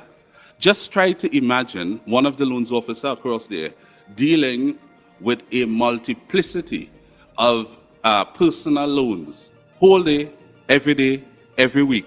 And then he or she runs into an applicant who wants a commercial loan. They bring a business plan and the application. What would be the mindset of that loans officer at that time after having been pigeon-held to only doing a particular type of loan all the time? It would mean if that loan officer had 4 other person to see, the delay would increase, because you have taken this loan officer out of his or her comfort zone, where he or she would have been accustomed to just running, the age, how long, how much they want, and that type of thing, to now having to consult a business plan, see if it making sense, call the supervisor, call a manager, and that would only push back who's waiting to see this loans officer after. But we are looking to break that. The ease with which the loan officers across there could do the normal domestic personal loans, we would want loans officers to be able to process out commercial loans the same way. So by bringing loans officers across here who only mainly concentrating on commercial loans, micro, small, medium enterprises, what you would find is that a loans officer here would be structured and designed to respond to those types of applications, because that is what he or she is put here for. And what you would find is that we will be able to go through the process of turning out those types of application and effecting business faster for the organization, producing better quality business, helping the organization to meet its sales target for the year, and so on. And that's what this is about. If they could respond to those type of applications over here as they do to personal domestic applications over there, then Eastern Credit Union will be in the correct place, heading in the correct direction. Eastern Credit Union, leading the way. Thank you for staying with us. And we are live on I-95.5 FM. This is Eye on Dependency. And we are talking with former officers of the Trinidad and Tobago Police Service about the service. Where has it come from? How is it now? And what we can do to change it. And I think I'd like to focus on that going forward here for the last half an hour of the show. Mr. Philbert and Mr. Hayde is online with us from Uganda. And I would like to say to Mr. Hill, we giving you a moment to respond would not do justice to what I think the police service should have a response with. So we, at any point in time, your good self and the commissioner, we will put aside that time for you all, just as we've done for these two gentlemen here. I think it should be done well planned, and instead of responding in that haste to respond to the men, I think it wouldn't do justice to what the police service should respond with, if you know what I mean. So it's no disrespect, but I think that's a better way to approach this, rather than you coming in and responding to what you've heard. You can't respond to everything in this little time that we have. So we'll give the police service what is due to them. And I've already mentioned that to Ms. Archie when I spoke with her yesterday. All right? So thank you very much for your concern, but we will give the police service that time to respond. Now, Mr. Philbert, are you there with us? I am. Yes. So let's talk solutions now. These are long-standing issues, problems, concerns that seem not to be receiving the right kind of attention. What is it that needs to happen in order for us to move forward in a positive direction, not only for the men and women who are serving, but for the citizens who they serve? These issues that we have discussed are long-standing issues. They were there before I came. They were there when I was there. They continue. My opinion about this thing is that it needs consistency. There are a number of times that there are things, people start things up and then it falls. You need to listen to what the public is saying. It's not, it's not about you. You as might be saying you're doing your best, but the public is not, your best is not what they want. Your best just didn't reach it. And it continues, and as long as people are saying they're not happy and they have no confidence in you, have problems. The fact is that a whole number of people, that's why I say that your best resources are your general public. Your public out there sees things, they hear things, they want to come to tell you, and you hear people are still saying, I ain't going to tell them, because they're going to tell people that I tell them. That is something that you need to pay attention to. And you need to complete people's concerns. If you have investigations, you need to complete them, tell people, where things are, complete issues, let the public know. Look, man, there are a whole number of investigations hanging up out there that people need to hear about. One of the most recent things that has been disturbing to me, and perhaps a lot of people, is the fact that two men have met their death while police are conducting an investigation. And I was listening, and the first person to speak about it was the Archbishop. He came out and said something, and then other people said something. And this, to me, is a serious indictment on the police service. I don't know where it is, but it's a serious indictment. And it fell around the time when America was in its throes with the George Floyd issue. you know what? Recently, we were speaking about the death of a young child and the death of a young girl, and I believe people have been charged for that, where it is said, reported by people that the young girl fell down some stairs while being chastised by some adult, and then we heard of a young boy who fell in a bathroom. And we heard of a man who fell off a chair and died. And people made joke out of that. In social media, they drew a chair that was about 10 feet high.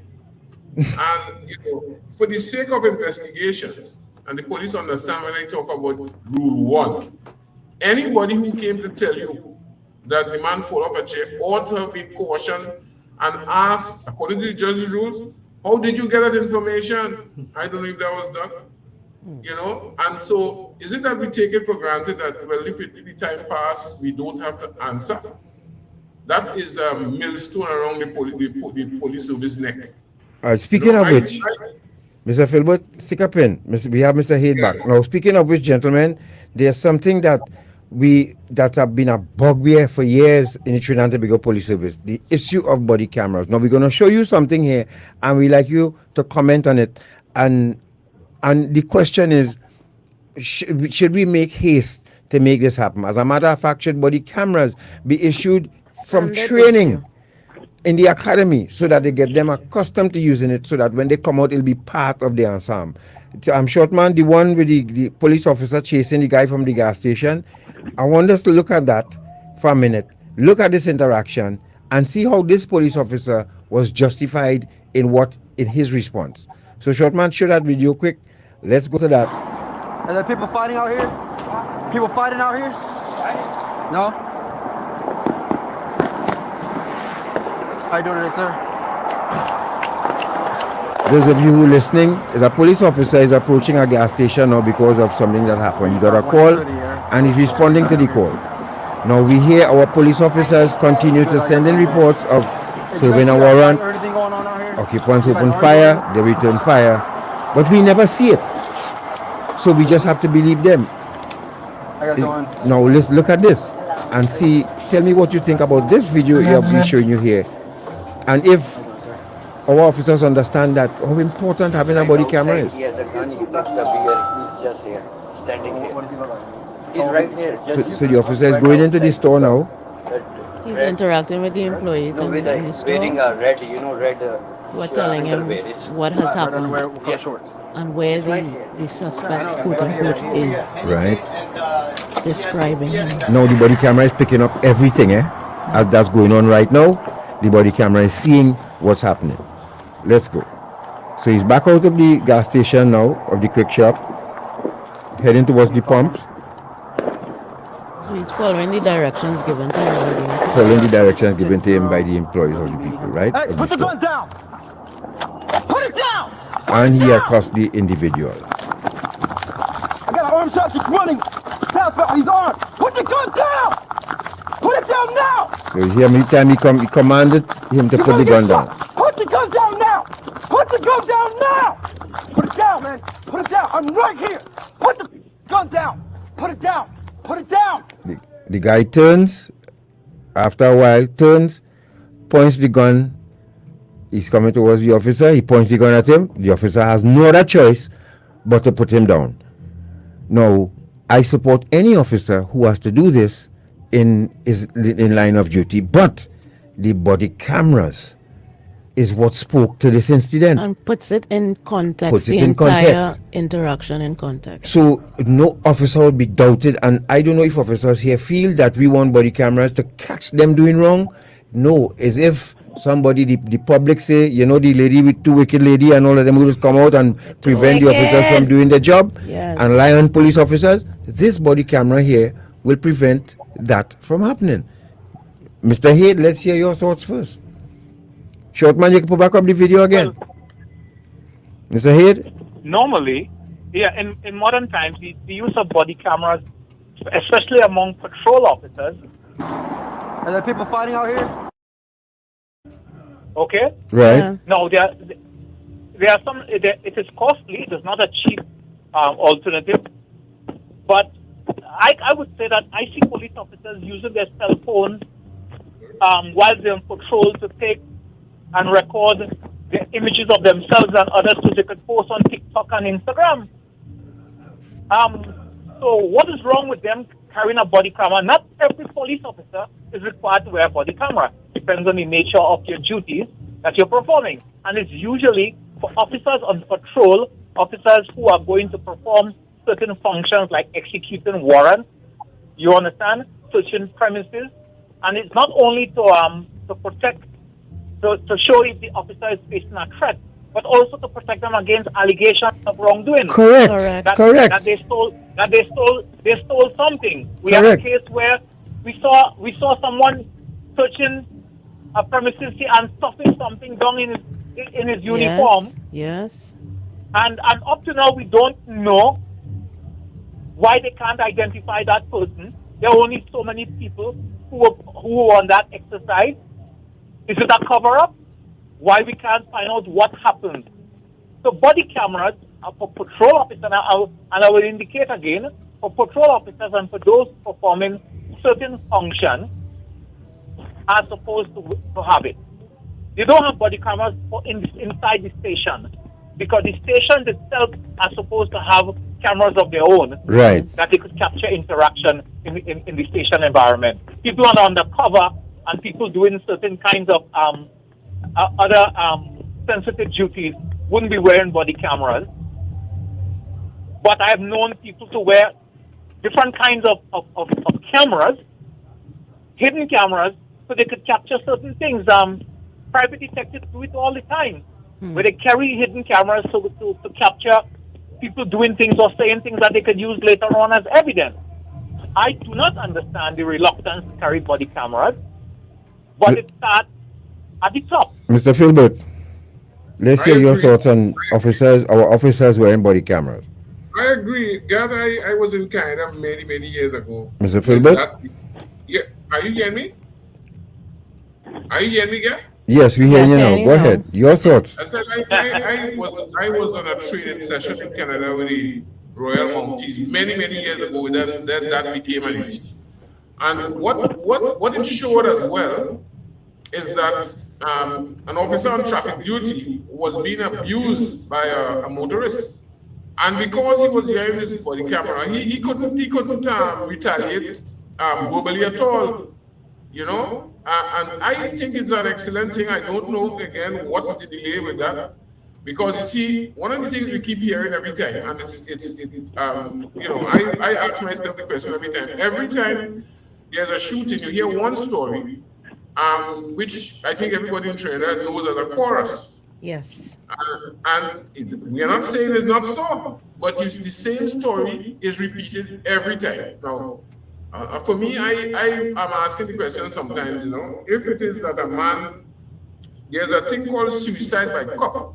Right. Where you set yourself up to be killed, and sometimes you hear that the gun had one bullet or two bullets in it, and the police officers have about 25 shotguns, and this guy raises his fire, and of course people will ask questions. The thing about this, I am not pronouncing on the outcome, but I'm saying that as an investigator, with an inquisitive mind, the questions come up all the time.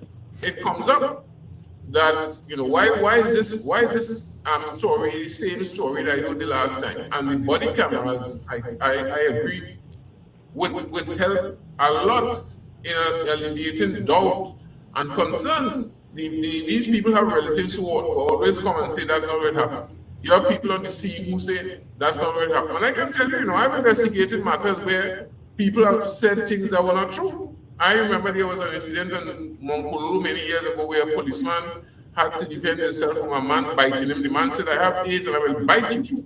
And the policeman had to place his hands at the man's neck to prevent him from biting him. They rolled down ahead and the man died. And people were saying that the police kicked up the man and the autopsy showed otherwise. You know, if you have body cameras, you know, that helps a lot.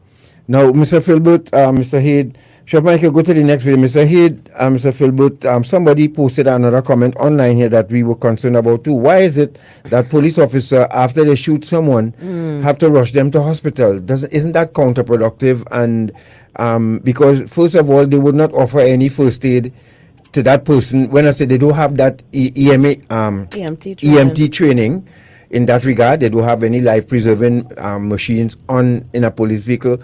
Why is it that why can't we have no ambulances working in tandem with police officers, so when they shoot someone, the ambulance can stabilize the person and carry them to the hospital? Well, God, I don't know. I mean, I don't know that the police will. Let me say, from my experience, even when we had all this challenge with the COVID and so on, there were times when ambulances are not really readily available. I'll tell you what the view is. The view is on police shootings is that you always intend to help that person. And therefore, I think that's the reason why the police would attempt to take that person for medical attention. Right. You can call for assistance, but sometimes it may be very necessary to take them to the nearest medical institution. But Mr. Philbert, let me stick a pin there. Let me stick a pin there. Again, that all well and good, but. And I've heard plenty of people try to explain this away. If a victim, let's say a projectile is lodged next to a victim's suspect's spine, how the police officer putting him in the back of an SUV is not going to help, because that person could end up being crippled. Again, it may very well aggravate it. Right. And now, let me throw in this in the mix here now.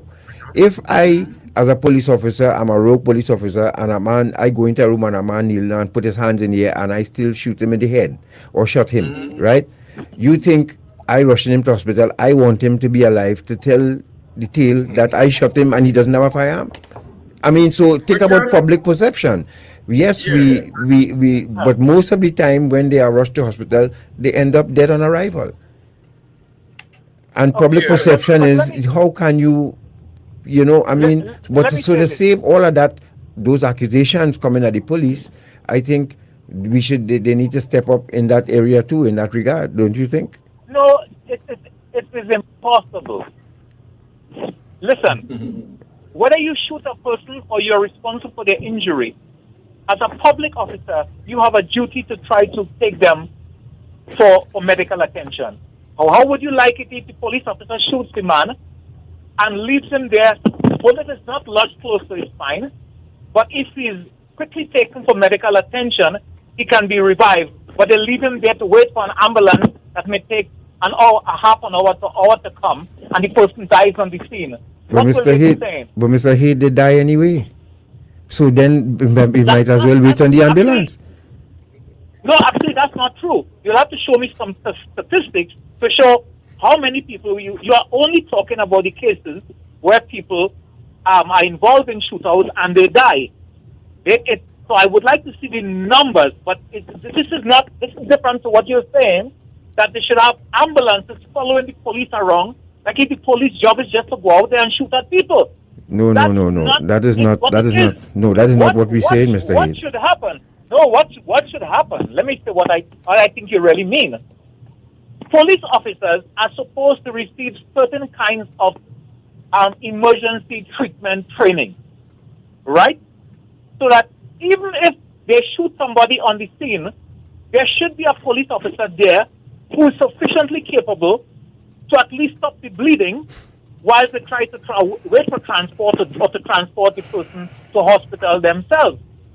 So I've never seen any country where the police will shoot people and just leave them there. It's only if the person is declared to be dead that the police is supposed to leave them on the scene until somebody else comes. But you raised an important point.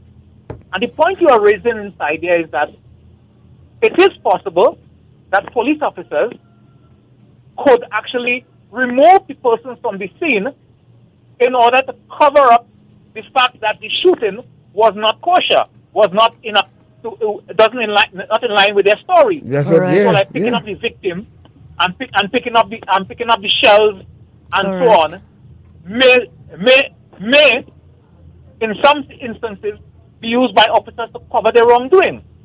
But as a general principle, what should happen is that somebody should be able to say whether the person is alive and whether it is worth it to try to take them to hospital. Because I can tell you now, if the police shoot people and just stand up there and wait for the ambulance to come, there will be a riot, especially in Trinidad and Tobago. I do think so. But Mr.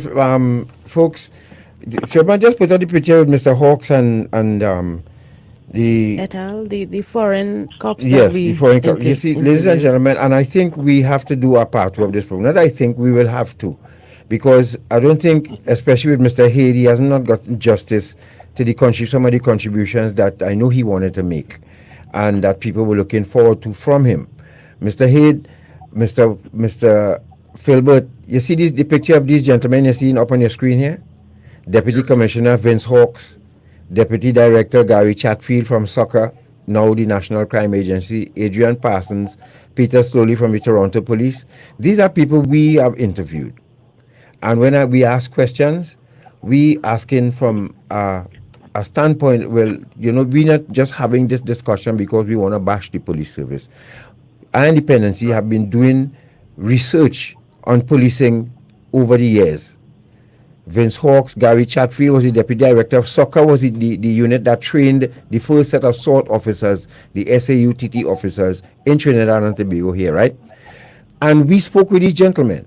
And so what I'm telling you is from a position of first world knowledge, of first world policing, and what we would like to see our guys and girls, that standard, they reach to that standard. That's all about it. We're not trying to disparage our police service. We're just trying to bring, have them from what we saw. Well, I mean, for instance, our police officers here equipped with Narcan. No, I know neither of you will know what that is. And if they meet a victim or somebody who overdosed on drugs, for that matter. Yes. Right. Yes. You could administer that and stabilize the person before help comes to get them to the hospital, right? Our officers do have that. Yeah, I am sure we do have that here. Yes, but part of the reason is that even talking about Toronto and Canada, I know I lived there for many years. They have a high rate of drug addiction based on fentanyl and meth. Right. And that is a response to it. We do not have the same rate of addiction to those particular types of things. I lived in Vancouver for a long time, and I can tell you, seeing police officers every Wednesday come in, and people would line up to collect their needles. These are drug addicts who are collecting their needles because they don't want them to reuse needles and risk getting HIV or hepatitis B or any other transmissible disease. So therefore, they hand out fresh needles, and the police are there patrolling, and they see them. I have even seen them taking drugs myself, and the police don't arrest them. But that's a different kind of society with different kinds of problems. And sometimes, as you know, how they treat people of one racial persuasion is not the same as how they treat people of a different type. And that's also a reality. But you're right. We don't have that, but I think the reason is that thank God, we don't have a meth and fentanyl problem yet in Trinidad and Tobago.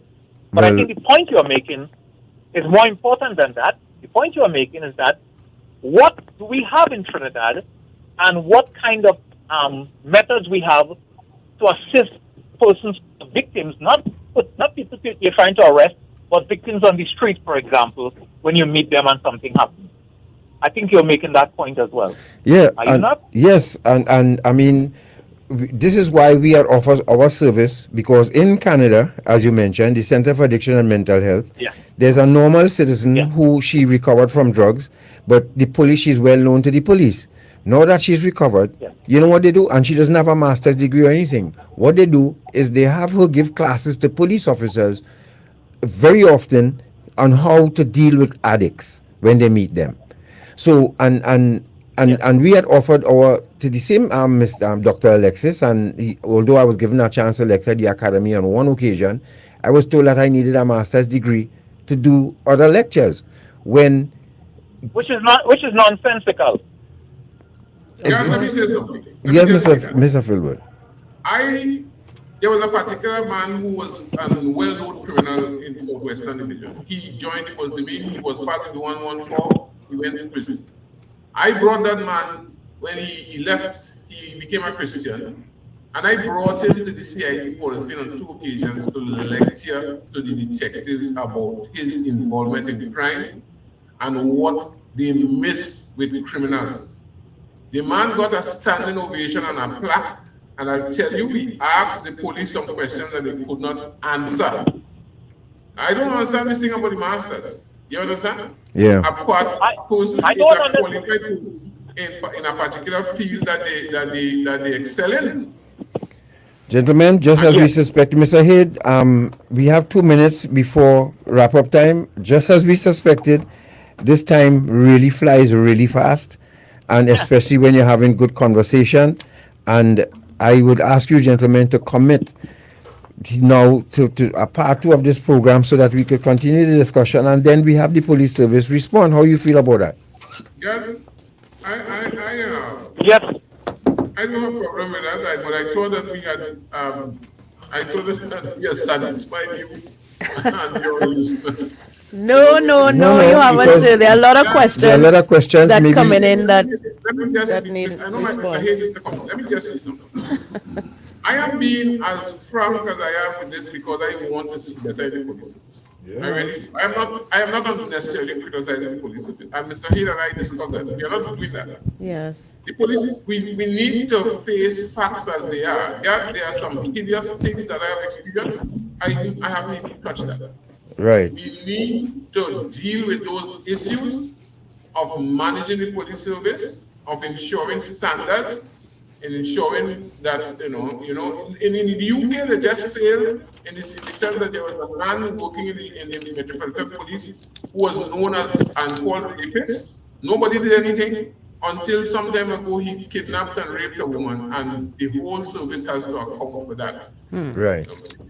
Those are real situations. Mr. Hayde, closing remarks. Mr. Philbert, can you give Mr. Hayde a chance to wrap up, please? Thanks. Next time, we'll deal with 2 issues that need to be raised: the role of government in terms of managing the police service, right, and what they're doing wrong, especially managing gun crimes. They can't blame the police if they are not going to do anything, government and opposition. And secondly, the police service needs a different kind of entity to manage it, or not manage it in terms of how the commissioner does, but in some of these issues, an inspectorate of police.